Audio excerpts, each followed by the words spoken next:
Iya, terima kasih Mas Budi Pramana. Assalamualaikum warahmatullahi wabarakatuh. Teman-teman dari media, juga dari Bu Elvida Sariwati atau Bu Sandra ya, Bu Yeni ya. Selamat pagi semuanya. Saya akan izin untuk share screen. Boleh ya? Oke. Silakan, Dok. Mohon maaf masih di ini, masih di coba masih dikunci sama host. Ya, baik. Yes. Ya, baik sudah ini ya. Jadi tadi sudah disampaikan bahwa kali ini World Stroke Day ya. Saya ucapkan terima kasih ini pada Kementerian Kesehatan yang telah menyelenggarakan acara ini mengenai stroke karena ada World Stroke Day. Temanya adalah setiap menit itu adalah berharga ya. Minute save life ya. Nah, kemudian saya akan mencoba apa sih mulai dari apa itu stroke. Jadi stroke itu adalah suatu gangguan dari fungsi otak yang terjadi secara tiba-tiba, ya baik vokal ataupun global, artinya baik itu kecil ataupun bisa jadi terjadi semua, yang disebabkan karena pembuluh darah. Jadi jangan lupa kata kuncinya adalah tiba-tiba dan disebabkan karena pembuluh darah. Kemudian diperbarui lagi di dalam standar dari American Heart Association, ya AHA dan ASA tahun 2013. Ternyata tidak hanya di otak, ya ternyata ada di tulang belakang kita dan juga ada di mata kita. Jadi setiap ada gangguan pembuluh darah yang sifatnya adalah tiba-tiba. Jadi saya selalu menggarisbawahi adalah kata tiba-tiba ini. Dan penyebabnya hanya satu, pembuluh darah. Itu kita harus waspadai itu sebagai stroke. Ya. Nah, saya akan mulai dengan apa yang dampak daripada stroke. Kita tahu bahwa di negara kita nanti orang usia lanjut itu makin banyak dan tentu makin rentan untuk jadi stroke. Dan menurut WHO, maka 1 dari 4 penduduk yang berusia 25 tahun akan mengalami stroke. Ya, ini luar biasa nih statement dari WHO ya. Dan setiap tahun 60% dari seluruh kasus stroke mengenai penduduk di usia yang kurang 70. Jadi kurang 70, usia-usia yang produktif, muda, ya sudah madesu, masa depan suram. Jadi itu yang kira-kira yang akan menjadi dampak daripada stroke. Ya. Kemudian bagaimana di Indonesia? Sejak tahun 2009 sampai 2019 ini, stroke selalu menduduki ranking pertama. Ranking pertama angka kematian yang tertinggi. Ya, jadi sebetulnya ya jelek juga ya kalau ranking pertama juara bulu tangkis gitu ya. Ini juara kematian. Jadi ini mestinya kita menjadi PR kita bersama. Nah, ini. Jadi ini WHO melihat bahwa di Indonesia ada dari mencapai 252,473 ya, 473 orang kematian ini atau sekitar hampir 15% angka kematian karena stroke. Ya, jadi ini keprihatinan sebetulnya kita kalau bicara masalah stroke. Nah, kalau kita lihat dari provinsi, ini saya ambil dari riset kesehatan dasar tahun 2018.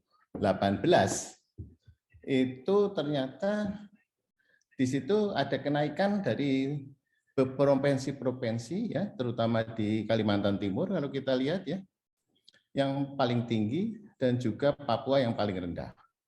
Nah, stroke juga menyebabkan suatu beban ekonomi. Tadi sudah disampaikan ya, biayanya sangat tinggi. Ya, kita lihat di sini karena insidennya itu meningkat ya.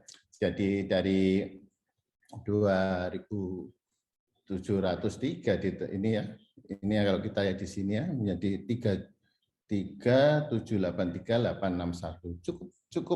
Cukup rawat jalan cukup tinggi, rawat inapnya juga cukup tinggi dan biayanya kalau teman-teman lihat di sini stroke itu menduduki angka nomor 2. Ini saya ambil dari data di Yankes ya. Jadi menduduki nomor 2 setelah penyakit jantung. Ya, ini cukup memprihatinkan ya, menelan biaya saat hampir 794,08 miliar untuk rawat inap ya. Dan penyakit kasta tropik sendiri seharusnya sudah menjadi suatu perhatian, dan alhamdulillah ini Kementerian Kesehatan sudah menaruh perhatian besar untuk penyakit-penyakit kasta tropik ini, termasuk jantung, stroke, dan ginjal.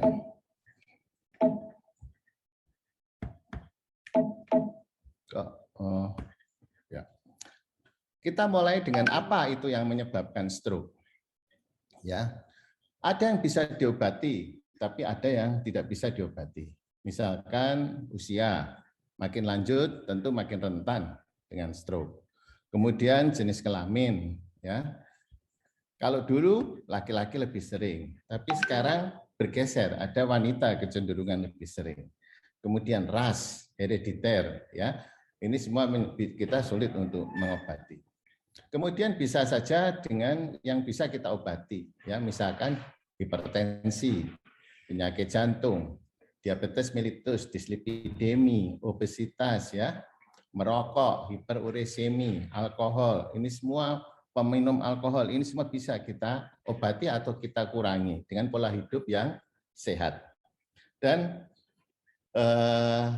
kita tahu bahwa satu saja kita mempunyai faktor risiko ini, sangat besar kita akan menjadi menderita stroke. Nah, ini salah satu contoh ya, tadi sudah saya sampaikan di atas, merokok, ya, obesitas, ya, makanya pola hidup yang kurang sehat, ini semua kurang olahraga, ya, stres itu juga menyebabkan stroke. Nah, stroke sendiri biasa kita memakai istilah stroke sumbatan dan stroke perdarahan. Ya, tadi penyebabnya pembuluh darah otak, ya. Jadi saya hanya garis bawahi ya kata tiba-tiba dan pembuluh darah otak. Nah, ini kalau kita CT scan gambarannya adalah untuk yang sumbatan itu seperti ini ya, ada hitam begitu ya. Ini adalah stroke yang sumbatan. Ya, kalau ini kecil ya, small, ya, ini kalau ini makin lama makin gede, dan tentu ini berkait dengan cacatnya. Karena kecacatan dengan stroke tergantung dari di mana letak daripada lokasi di otaknya itu. Nah, stroke juga yang perdarahan. Kalau perdarahan juga kelihatan bedanya, kalau tadi warnanya hitam, kalau perdarahan maka warnanya akan putih. Jadi inilah gunanya CT scan. Kenapa harus ada CT scan di rumah sakit?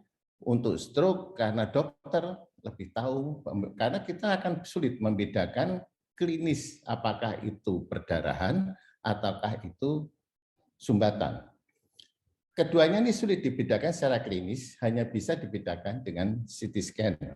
Ya, walaupun kita mempunyai juga scoring yang bisa mudah untuk dipakai, tetapi untuk pastinya adalah dengan memakai paling tidak adalah CT scan.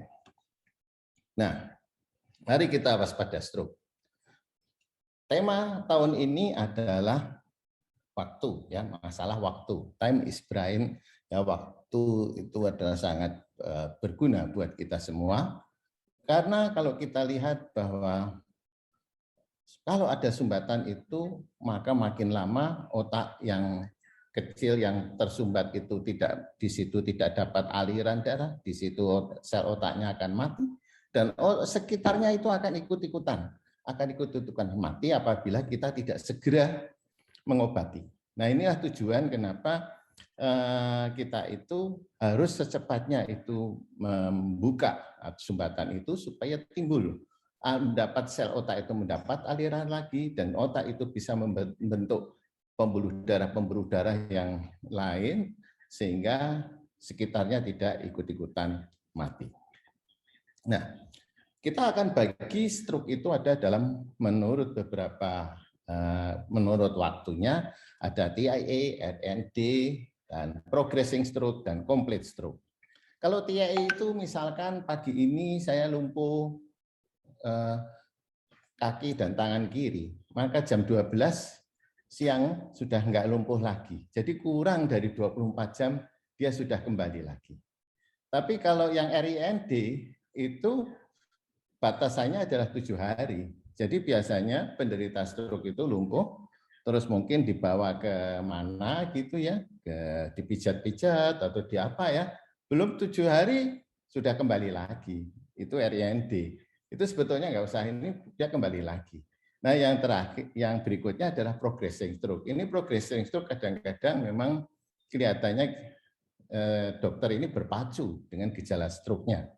Jadi awalnya mungkin hanya tidak bisa bicara, kemudian jadi lumpuh lengan dan kakinya, kemudian jadi kesadarannya turun, jadi stroke-nya itu progresif, makin lama makin berat. Nah ini dokter akan berpacu, ya, berpacu dengan kondisi seperti ini. Dan yang terakhir adalah complete stroke. Kalau complete stroke ya sudah terjadi terus-terusan seperti terjadi lumpuh. Hari ini, sebulan lagi itu sama lumpuhnya, dan 1 tahun juga sudah sama lumpuhnya. Biasanya kami mengevaluasi setelah 1 tahun itu memang kelumpuhan karena stroke ini sulit untuk kembali. Nah, kalau dulu kita ada FAST, ya, face, arm, space, ya, dan time, ya. Tapi sekarang kita menambah dengan tadi balance dan ACE, ya. Karena di sini ada tadi retina dan masalah medula spina tulang belakang. Ya, jadi itu yang mungkin ditambahkan sekarang dengan BFAST. Nah, kalau di kita kenal dengan segera ke RS, ya, memang tadi terkait dengan waktu. Jadi ada senyum, ada gerak yang terganggu, bicaranya juga terganggu, pelo atau dia sulit menemukan kata-kata, au gitu ya. Terus ada kesemutan, kebas ya, rabun ya. Nah, ini semua makanya segera ke RS ya. Gejala stroke itu juga tersamar sebetulnya karena tergantung lokasi di otak. Orang yang tiba-tiba tidak ada angin, tidak apa-apa, dia tiba-tiba lupa rumahnya. Tiba-tiba lupa ya nomor telepon, nah, atau lupa nama temannya. Ya, jadi jangan lupa garis bawahi kata tiba-tiba. Ya. Orang juga ada gangguan kepribadian. Orang-orang pasca stroke, orang pendiam bisa pemarah, pemarah bisa pendiam, bisa saja dia tiba-tiba jadi pencemburu, ya, dan sebagainya. Depresi pasca stroke ini juga penting, ya. Orang sudah kena stroke, kadang-kadang ada gangguan kepribadian, ada gangguan pola hidup. Kalau orang normal biasanya pagi bangun, dia pagi tidur, malam tiba-tiba dia bangun jam 2 siang. Nah, ini semua juga sesuatu yang gangguan-gangguan yang diderita biasanya orang yang telah menderita stroke. Nah, kalau keluarganya tidak tahu hal ini, maka terjadi saling surup, apa ya istilahnya. Jadi gangguan komunikasi antara keluarga dengan ini. Kenapa sih bapaknya ini yang kena stroke ini jadi ngeyel, jadi bertahan pada satu pendapat. Nah, ini sesuatu yang mungkin kita semua harus pahami bersama bahwa orang stroke itu harus disupport ya. Nah, kemudian ini adalah rantai, mohon maaf saya ini agak ini ya sebentar ya. Nah, apa yang dilakukan saat serangan? Maka saat yang serangan itu kembali lagi bahwa kalau ada orang stroke di sekitar kita, langsung bawa ke rumah sakit. Tidak usah kemana-mana. Dan repotnya di kita masih ada budaya-budaya, misalkan ada orang stroke di Jakarta, kemudian masih telepon anaknya di Irian, bagaimana Bapak ini? Oh, sudah terlalu lama. Terlalu lama. Kalau ada serangan, bawa segera ke rumah sakit. Karena kalau kita lihat di sini, kerusakan otak itu yang merah itu, makin ke sini makin banyak. Dan yang akhirnya kerusakan, akhirnya penderita itu juga akhirnya irreversible atau kurang bisa untuk kembali lagi menjadi baik kondisinya. Jadi waktunya itu hanya 4,5 jam untuk memberikan obat. Bayangkan saja, 4,5 jam untuk memasukkan obat. Bukan 4,5 jam sampai di rumah sakit. 4,5 jam itu obatnya harus sudah masuk. Ya, jadi ini waktu adalah sangat penting. Ya. Nah, jadi yang pertama tentu kita semua wajib ya, teman-teman saya harapkan dari media ini kebetulan saya bersyukur bisa bertemu, mengedukasi masyarakat bagaimana sih gejala stroke itu dan bagaimana pentingnya kecepatan itu. Ini sangat penting sekali. Jadi kita memang harus mensosialisasikan bahwa kalau ada stroke itu segera bawalah ke rumah sakit. Ya, dan tentunya ambulans ya, siapan ambulans. Nah, ini repot ya. Kalau di Jakarta mungkin agak repot ini karena kemacetan lalu lintas. Nah, misalkan seperti itu. Padahal waktunya tadi kurang dari 4,5 jam. Nah, ini penting ya. Paling tidak harus ada komunikasi. Nah, kalau macet gimana? Komunikasi. Sehingga pelayanan stroke akut itu bisa dilakukan di ambulan. Ya. Kemudian harus ada CT scan dan MRI di rumah sakit. Ya, tadi komunikasi itu bisa pakai telemedicine ataupun telestroke ya, itu bisa. Nah, juga rumah sakit harus ada CT MRI dan adanya terapi yang tadi ya untuk pengenceran. Ya, jadi untuk terapi di rumah sakit kita perlu adanya untuk menstabilkan faktor-faktor risiko tadi. Juga ada obat pengansur darah ya untuk stroke sumbatan. Dan apabila perlu juga dilakukan pembedahan. Ini tergantung kasusnya tentunya ya. Kalau tadi sumbatannya luas, mungkin ada tekanan di kranial di otak yang tinggi, bisa dilakukan pembedahan. Ataupun kalau ada perdarahan yang luas, ya bisa dilakukan juga pembedahan. Nah, jadi sebetulnya 7 pilar penanganan stroke itu pertama adalah di rumah sakit itu ada trombolisis, jadi obat ini diberikan kurang dari 4,5 jam. Kemudian trombektomi itu apabila dia sudah 6 jam dilakukan trombektomi dengan intervensi, dan tentunya di rumah sakit ini perlu adanya unit-unit stroke yang berdiri di rumah sakit sehingga penderita stroke itu bisa dilayani secara komprehensif dan paripurna, jadi bisa semua ada di satu unit itu. Dan ini ranahnya bedah saraf kalau ada perdarahan ataupun infak sumbatan yang luas, ini bisa dilakukan pembedahan oleh teman-teman di bedah saraf. Kemudian kita juga bisa memberikan obat-obatan antitrombotik dan pencegahan juga bisa dilakukan. Ini operasi juga bisa dilakukan oleh teman-teman di jajaran bedah saraf. Saya ingin bicara mengenai kondisi bagaimana di Indonesia. Tadi sudah disampaikan bahwa bagaimana berpacu dengan waktu, ya. Bagaimana kita sering terlambat untuk mendeteksi. Ini semua perlu edukasi buat kita semua. Masyarakat kita kalau ada stroke itu tangannya dicocok-cocok, dikeluarin darahnya. Ya, ada masih ya hal-hal seperti itu ya. Hal-hal tradisional yang kurang tepat untuk dunia kedokteran. Kemudian layanan stroke ini juga suatu problem karena harus komprehensif. Tidak bisa seorang neurolog sendirian melayani stroke. Dia harus bekerja sama dengan dokter rehab medik. Dia harus bekerja sama dengan dokter gizi, dengan dokter endokrin, dan sebagainya. Jadi pelayanan stroke itu makanya kenapa harus ada unit stroke. Ya. Nah, repotnya pelayanan komprehensif ini hanya ada bisa di kota-kota besar. Ya. Mungkin karena kecukupan sumber daya manusianya. Fasilitas pencitraan, misalkan CT, MRI, ini juga semua rumah sakit mempunyai alat-alat ini. Kemudian dokter spesialis, kita akui, kami di Perdosi juga mengakui bahwa belum banyak neurolog, apalagi yang bisa neurologi intervensi. Nah, ini belum banyak ya. Berapa sih bedah saraf, berapa rehabilitasi medik, gizi klinik, ini semua harus belum cukup untuk saat ini.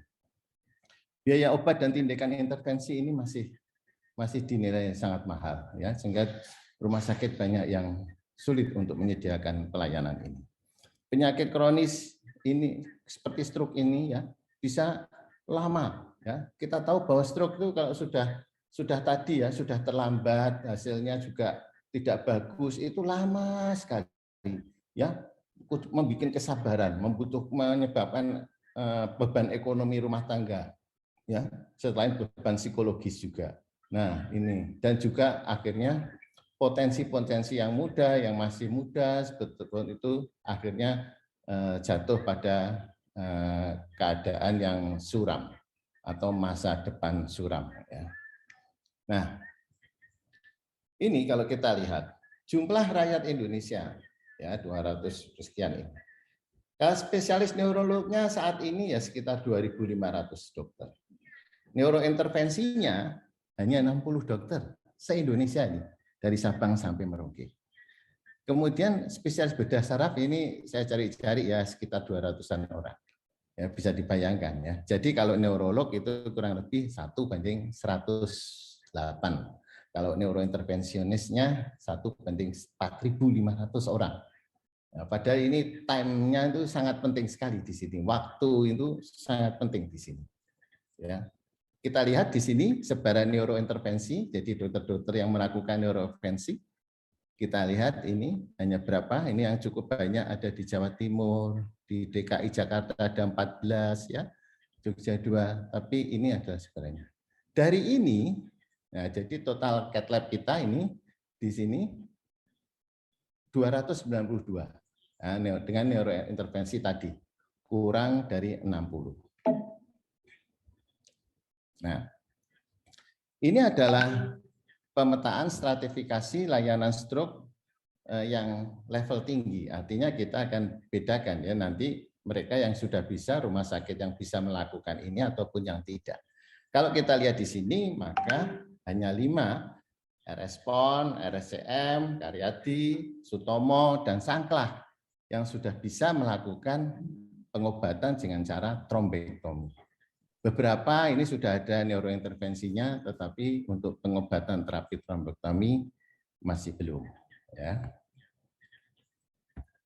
Nah, apa visinya? Visinya tentu kita berupaya agar negara kita ini turun dari insiden stroke adalah hidup tanpa stroke. Dan tentunya misinya adalah menurunkan beban global ya tadi ya dengan cara melalui pencegahan seperti pola hidup sehat ya. Kemudian memperbaiki tata laksana stroke tentunya, dan perawatan jangka panjang. Ini perlu, ya, ini beban buat semuanya. Strategi prioritasnya, kita akan memperkuat kapasitas global untuk menurunkan dari dampak stroke, membangun kesadaran pengetahuan tentang stroke tentunya pada masyarakat, ini sangat penting.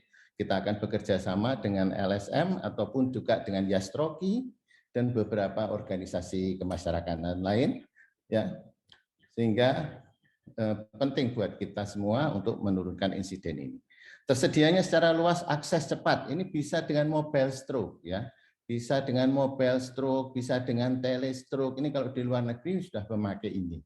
Jadi sudah ada komponen-komponen seperti mobile stroke, telestroke ini ya, sehingga kita bisa mencapai jendela waktu 4,5 jam ini. Nah, jadi kita mesti memenuhi sarana prasarana, baik itu obat-obatan stroke, obat-obatan trombolisis misalkan. Ini belum semuanya kita bisa akses ya di rumah sakit. Alat kesehatan seperti tadi CT scan, MRI juga masih kita harus memberdayakan lebih banyak lagi. Penguatan tata kelola manajemen stroke, kita sudah punya PNPK, Panduan Nasional Praktek Klinik. Ini sudah ada. Ya, komprehensif antara bedah saraf, neuro, rehab medik, gizi, penyakit dalam, itu sudah ada aturannya di sini. Bagaimana aturan untuk praktek klinisnya di sini. Kemudian penanganan kegawat daruratan tentunya, kemudian sistem rujukan, bagaimana sistem rujukan itu bisa berjalan baik, bagaimana mengantisipasi kedaruratan, mengingat Indonesia itu demografisnya itu luar biasa luasnya, ada 18.000 lebih pulau. Bagaimana mengantisipasi hal-hal seperti ini tentu bukan hal yang mudah ya buat kita bersama tentu mengatasi hal ini. Akreditasi rumah sakit ini saya rasa juga penting, bagaimana membuat suatu stroke itu menjadi suatu layanan unggulan dalam rumah sakit. Unit-unit stroke kalau bisa sudah berdiri di masing-masing rumah sakit, dan tentunya ada rumah sakit yang menjadi rumah sakit rujukan setidaknya 1 dalam tiap provinsi. Ini sudah luar biasa. Nah, ini adalah cita-cita kita bersama. Mudah-mudahan ada rumah sakit pusat otak nasional ya. Tidak hanya di Jakarta, tapi mungkin di Manado atau di Ambon ya, yang Papua gitu ya. Jadi pelayanan stroke itu bisa lebih maksimum seperti ini. Tapi ini sesuatu yang saya rasa juga bukan sesuatu yang mudah. Akhirnya saya hanya bisa sampaikan, marilah kita hidup supaya tidak stroke, cegah stroke dengan 3O1D. O pertama itu olahraga. Lakukan olahraga 30 menit sehari. Olah seni, nyanyi-nyanyi, pelihara tanaman, pelihara burung, apa hobinya? Hati harus senang. Dan olah jiwa. Mendekatkan sama Tuhan, sabar, tidak kemerungsung. Kalau orang Jawa bilang, ojo kemerungsung. Ya sabar dan tidak kemerungsung. Dan yang terakhir ada diet. Diet ya, jangan lupa, jangan makan makanan yang berlemak-lemak. Ya, makan banyak sayuran dan buah. Saya rasa itu yang bisa saya sampaikan. Terima kasih atas waktunya. Assalamualaikum warahmatullahi wabarakatuh. Waalaikumsalam.